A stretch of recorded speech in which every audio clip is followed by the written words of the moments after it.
ஒருத்தவங்க உங்ககிட்ட வந்து ஒரு கருத்து கேட்குறாங்க, இல்லாட்டி அவர் சமைச்ச சாப்பாடு எப்படி இருக்குது அப்படின்னு கேட்குறாங்க. ஃபார் எக்ஸாம்பிள் அந்த உணவு சரியில்லை அப்படின்னா நீங்கள் வந்து அது நல்லா இல்லை அப்படின்னு அவங்க முகத்துக்கு நேராக சொல்லிடுவீங்களா, இல்லாட்டி அவங்க மனசு காயப்படக்கூடாது அப்படின்னு சொல்லிட்டு நல்லா இருக்குது அப்படின்னு போய் சொல்வீங்களா?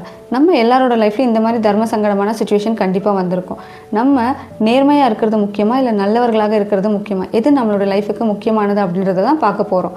ஸோ நல்லவர்களாக இருப்பது அப்படின்றது வந்து நமக்கு ஒரு தற்காலிக அமைதியை தரும் அண்ட் அது வந்து உறவுகளை காப்பாற்றும். ஸோ நல்லவர்களாக இருப்பவர்கள் என்ன செய்வாங்க அப்படின்னு பார்த்தீங்கன்னா, அவங்க வந்து மற்றவங்க மனசு காயப்படக்கூடாது அப்படின்னு சொல்லிட்டு உண்மையை மறைப்பார்கள், இல்லை பொய் சொல்லுவாங்க, இல்லாட்டி அவங்களுக்கு பிடிக்கலைனாலுமே சரி அப்படின்னு தலையாட்டுவாங்க.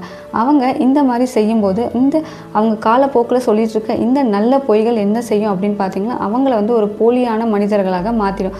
அவங்க வந்து காலப்போக்கில் அவங்களுக்கு அவங்களே உண்மை இல்லாதவர்களாக மாறிடுவாங்க. ஆனால் நல்லவர்கள் கூட தான் எல்லாரும் இருக்கணும்னு ஆசைப்படுவாங்க. ஏன்னா அவங்க வந்து மற்றவங்கள காயப்படுத்த மாட்டாங்க. அடுத்து நேர்மைக்கு வருவோம். நேர்மை வந்து ஆரம்பத்தில் கசப்பாக தான் இருக்கும். ஆனால் அதுதான் நமக்கு வந்து கௌரவத்தையும் வளர்ச்சியையும் தரும். ஃபார் எக்ஸாம்பிள் நேர்மையானவர்கள் என்ன பண்ணுவாங்க அப்படின்னு பார்த்தீங்கன்னா, ஏதோ ஒரு தப்பான விஷயத்த நேருக்கு நேராக உடனே சொல்லிடுவாங்க. இது தப்புனா தப்பு அப்படின்னு சொல்லிடுவாங்க. அப்படி அவங்க சொல்லும்போது அந்த விஷயம் வந்து அந்த இடத்துல கோபத்தை தூண்டலாம், இல்லாட்டி நம்ம மேலே ஒரு வெறுப்பை உண்டாக்கலாம். என்னடா இவர் இப்படி பேசுகிறாரு அப்படின்னு சொல்லிட்டு நம்ம விட்டு மனிதர்கள் விலகியும் போகலாம்.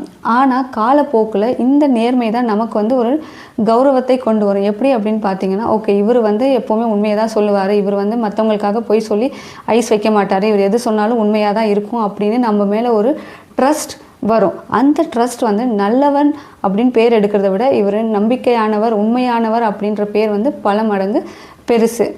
இப்போது இந்த நேர்மைக்கும் நல்ல குணத்துக்கும் ஒரு சமநிலை கண்டிப்பாக தேவை. ஸோ நம்ம நேர்மையாக இருக்கோம் அப்படின்னு சொல்லிட்டு நம்ம எல்லா சமயத்திலும் மற்றவங்க மனசு காயப்படுற மாதிரி பேசிகிட்டே இருக்க முடியாது. நம்மளோட நேர்மை வந்து மற்றவங்களை காயப்படுத்துகிற ஒரு ஆயுதமாக மாறிடக்கூடாது. இந்த சமநிலை எப்போ வரும் அப்படின்னு பார்த்திங்கன்னா, நம்மளுடைய நேர்மையோட கைண்ட்னஸ் சேரும்போது.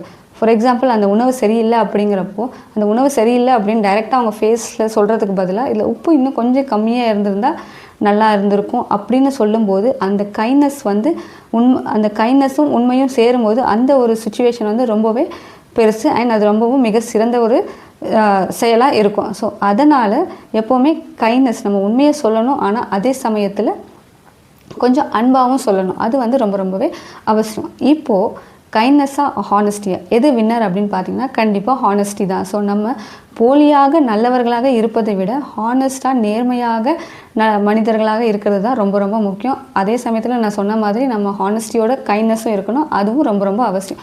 நீங்கள் எதை சூஸ் பண்ணுவீங்க, ஹானஸ்டியாக ஆர் குட்னஸ் ஒரு கைண்ட்னஸ்? நீங்கள் நல்லவர்களாக இருக்கணும்னு நினைப்பீங்களா இல்லை ஹானஸ்ட்டாக இருக்கணும்னு நினைப்பீங்களா அப்படின்றத கமெண்ட் செக்ஷனில் சொல்லுங்கள். அண்ட் இந்த வீடியோ உங்களுக்கு பிடிச்சிருந்தால் லைக் பண்ணுங்கள், ஷேர் பண்ணுங்கள், கமெண்ட்